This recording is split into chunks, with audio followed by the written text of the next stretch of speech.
Jérémy Frérot a dû s'installer à Paris, mais est rapidement tombé en dépression dans la capitale, selon ses confidences à Télé Loisirs.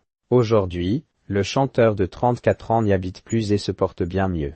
Originaire du bassin d'Arcachon, Jérémy Frérot n'a cessé d'enchaîner les succès. Après une carrière en duo, l'ancien acolyte de Flo Delavga se livre désormais sur ses états d'âme. En témoigne son titre « Adieu » qui a signé son retour en 2024. Si les épreuves font partie de la vie, le chanteur de 34 ans décide d'en parler, en musique et même en interview. Jérémy Frérot, tombé malade à cause de son album « Je tremblais ». Jérémy Frérot a été marqué par sa séparation avec l'ancienne nageuse Laure Manodou, avec qui il était en couple depuis 9 ans. Père de 2 enfants, Lou né en 2017 et Sacha né en 2021, il a d'abord pris le temps de se reconstruire avant d'évoquer cette étape de vie dans son nouvel album, Gamin des Sables, et notamment dans le premier single, Adieu. Mais le chanteur a grandement redouté cette mise à nu. Lorsque l'opus est sorti, il en est devenu malade de trac. Je suis tombé malade très vite, en 10 minutes.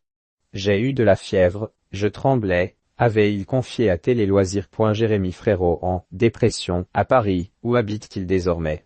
Lorsque l'artiste a gagné en notoriété, il s'est senti obligé de déménager sur Paris et quitter le bassin d'Arcachon. Un changement brutal de décor qui a été difficile à vivre pour lui. Quand, avec Flo Delavga, on a signé avec une maison de disques, je suis parti m'installer à Paris et ça a été très dur pour moi de quitter le bassin d'Arcachon, ce que je n'avais jamais fait. Je suis tombé en dépression dès les premiers mois parce que je ne sentais plus la mer, a-t-il révélé à Télé Loisirs. Quelque temps après, Jérémy Frérot a fait le choix de revenir auprès des siens, dans le bassin d'Arcachon, et se rend désormais à Paris uniquement pour obligation professionnelle. C'est juste une question d'organisation. Je peux partir le matin, habiller mes enfants, mettre le goûter dans le cartable, prendre le train, faire la promo à Paris et revenir le soir, a-t-il expliqué. Un mode de vie qui lui convient parfaitement.